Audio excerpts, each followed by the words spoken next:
What's up, guys? Dr. Typo. Today we are playing Ascend, the Hand of Cool. It is a game on the Xbox Live Arcade that is free for Xbox Live Gold members. I mean, 400 extra gamer score just for playing the game, and it's free. You can't really beat that. This will be my build guide for at least the first part of the game. As soon as the game starts, you are given 3,000 souls to spend on customizing your character. Things like different hairstyles, skin colors, facial expressions, and also weapons, armor, etc.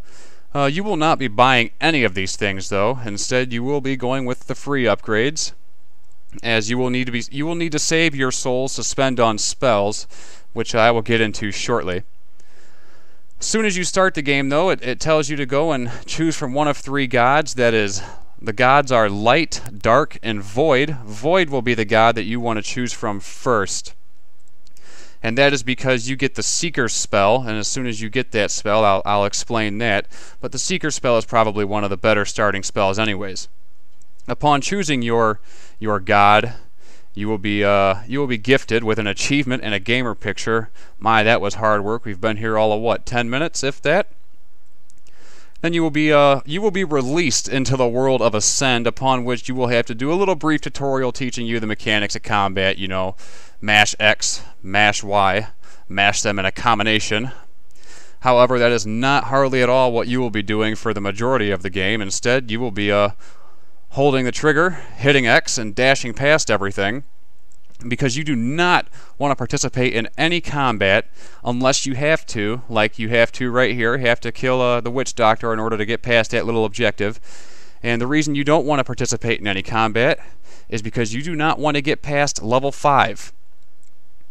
And I will go into a little bit more detail that here in a minute. However, right now, looking at spells, as soon as you get your first spell, take all the souls that you got and put them into it. One of the upgrades is only 10 souls. I mean, you can't beat that. Easy upgrade, not spending any money. And look, here's another easy achievement that you get just for playing the tutorial. And I mean, you get a couple. I think you get maybe 4 or 5 achievements just for going through the first 40 minutes of the game. I mean, it's actually not too tedious or monotonous of a game. It's actually pretty enjoyable.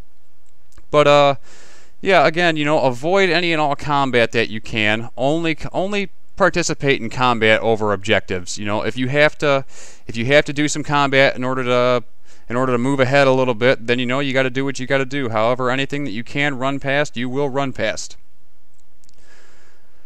Do not buy or repair any gear. Instead, you will just be using the hobo gear that you find lying around, that you get out of chests that you start with. And as much of a pain in the ass as it is to have to start with level 1 gear and be stuck with that for a hot minute, in the end, this is going to do you many favors when it comes to spending those souls on your spells. When you get to about this point in the game, you get the opportunity to get the 50 hit combo achievement, and you come to a troboil that it asks you to clear out. And I mean, all you got to do is X, X, Y, and you do this little combo here where you do that little whirlwind maneuver and you hit everybody around you, and it really helps build your combos. I think I end up building almost a 90 hit combo here. The little freeze thing that it did with that was when I leveled up, it freezes everything around you. I think that's just because you're in the void. You pick the void god, though.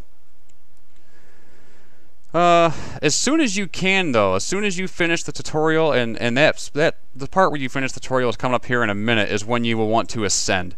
And the reason you don't want to ascend above level 5 is because anytime you ascend, it drops you a couple levels, and you want to be able to have as many levels as you can to go through again, so you can farm more souls, get better spells, and be better at the game. But this was part 1 of the guide, and this part right here, once you reach the end of this cutscene, this is the end of the tutorial. You now will go out into the world and actually be playing the game, and look for part 2 of the guide coming soon.